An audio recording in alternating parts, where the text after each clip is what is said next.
Okay guys, we're going to start chapter 6, and chapter 6 starts off with lesson 6.1, which is the polygon angle sum. As you can see, one of the things that I'm saying is polygon. That word simply means many sides. So no more are we just going to be dealing with triangles. Today we're going to be dealing with figures that have many sides. As we look down at the bottom, you can see we have several vocab words. Nothing as crazy as in chapter 5, equilateral polygon.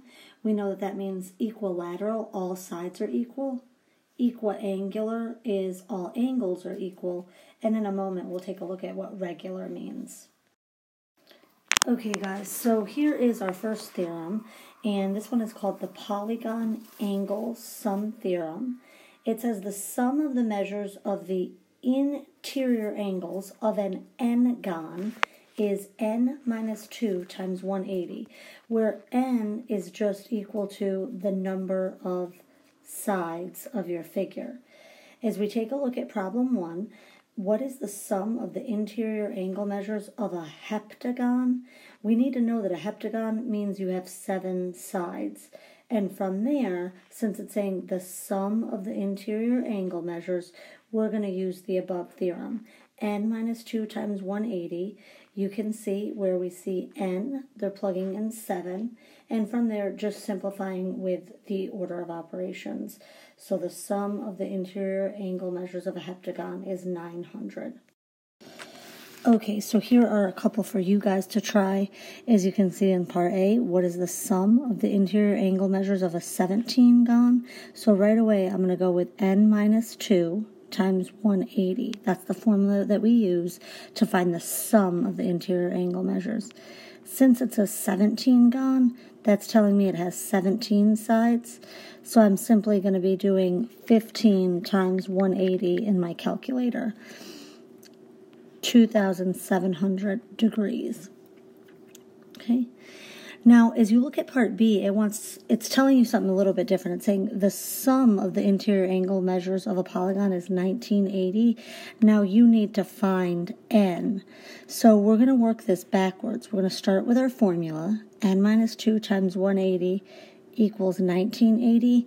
And basically, we have to solve this equation for n.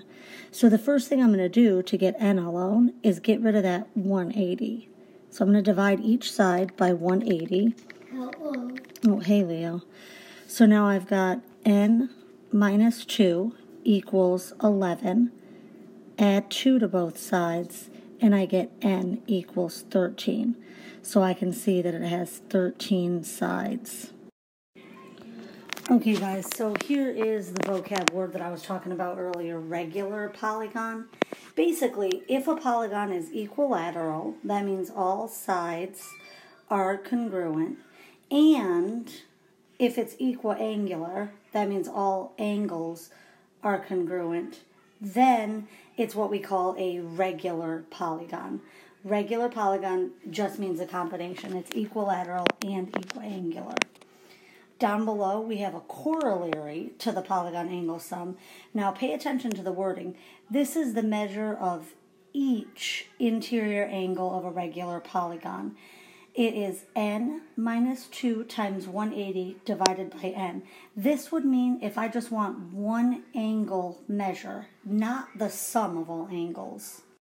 Okay, so in problem 2, it's talking about the common housefly has eyes that consist of approximately 4,000 facets. Each facet is a regular hexagon. What is the measure of each interior angle? So notice this time, since they only want one angle, they're using this n minus 2 times 180 divided by n. A hexagon has 6 sides. So where you see n, you're going to replace it with 6, and then from there, we're just simplifying with my order of operations. So you figure out that each interior angle is 120 degrees. All right, so here is another you try. This time it's asking you to find the measure of each interior angle in a regular nonagon. So a nonagon has 9 sides. That means n is going to equal 9. And I have to use the equation n minus 2 times 180 divided by, not n yet. We're going to put n there. So plug in 9 where you see the n's, and it's just as easy as simplifying from there. 7 times 180 divided by 9. Oops. Oh my goodness, I had to clear up my calculator. So 7 times 180 is 1260 divided by 9. I end up getting 140. That would be the measure of each interior angle. Alright guys, so here on problem 3, we are still going to be using the polygon angle sum theorem, but this time they're asking what is the measure of angle Y in pentagon today, TODAY. So if you take a look, you notice we have all 4 angles except that last one. So we have to kind of do this in 2 stages. First, we're going to find the sum of all the angles in the polygon. So first I would be doing my n minus 2 times 180. They're plugging in 5 for n, and then it's basically going to be add up all the angles and set it equal to the sum of all of them together. So 110 plus 90 plus 120 plus 150 plus y, since we don't know what that is, equals 3 times 180, or 540. And then from there, guys, we're just solving an algebra equation. So we figure out that y has to equal 70. Okay, so here is a U-try. This time we have to find the measure of angle G in quadrilateral, EFGH. So I would say E plus F plus G plus H has to equal n minus 2 times 180. E is 85, F is 120, G we don't know, and H is 53. This has 4 sides, so I'm going to add up all of the numbers, 85, 120, and 53. So I get G plus 258 equals 2 times 180, or 360. So from here, I'm going to just subtract 258 from each side, and I'll figure out that G equals 102. Now a shortcut with a quadrilateral, and this is only for a quadrilateral, is that all 4 have to equal 360 in a quadrilateral. So one of the things we could have done was just 360 minus 120 minus 85 minus 53 to figure out that it was 102. Now that's just in a quadrilateral. Reason is, if I draw a diagonal through a quadrilateral, it results in 2 triangles. Each triangle is 180. Okay, so here we're talking about you can draw exterior angles at any vertex of a polygon, and the sum of those exterior angles, one at each vertex, is always 360. It doesn't matter how many sides of a polygon you have. So if I add up 80 and 130 and 150, it equals 360. Here we can see that now it's a quadrilateral. Again, if I add up the exterior angles, it always has to equal 360. Does not matter how many sides that you have. There's actually a name for this. It's called the polygon exterior angle sum theorem.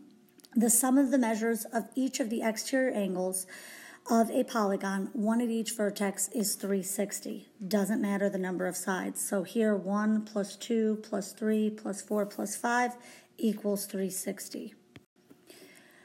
In problem 4, they want to know what is the measure of angle 1 in the regular octagon at the right. I can see that angle 1 is an exterior angle. And I can also see that I have 8 exterior angles. So the sum of all of them is 360. So all we're going to do is do 360 divided by 8. That'll let me know what each one individually is. So here, this would be a U-try. What is the measure of an exterior angle of a regular nonagon? Nonagon means 9 sides. So all I'm going to do is 360 divided by 9 each individual one would have to equal 40 degrees. All right, we have a little bit of a summary here on number 1. What is the sum of the interior angle measures of an 11-gon? This one is my n minus 2 times 180. 11 minus 2 times 180, or 9 times 180, which is 1620. Answer would be C. All right, what is the sum of the measures of the exterior angles of a polygon, or of a 15-gon? I absolutely love this question. It's so easy. It's just 360. The sum of the exterior angles is always 360, no matter how many sides you have. Okay, find the measure of an interior angle and an exterior angle of a regular decagon. Decagon means 10 sides. So for the interior, we're going to do n minus 2 times 180 over n. 10 minus 2 times 180 over 10. So it's 8 times 180 over 10. That comes out to be 1440 divided by 10, or 144. Okay. To find the exterior, all I'm going to do, if I just want one of them, is take 360. We know the sum has to be 360, and divide it by 10. So it'd be 36. So the answer choice is going to be answer choice A. All right, guys, that is it. Your assignment for today is IXL's G2 and G3 to 80%.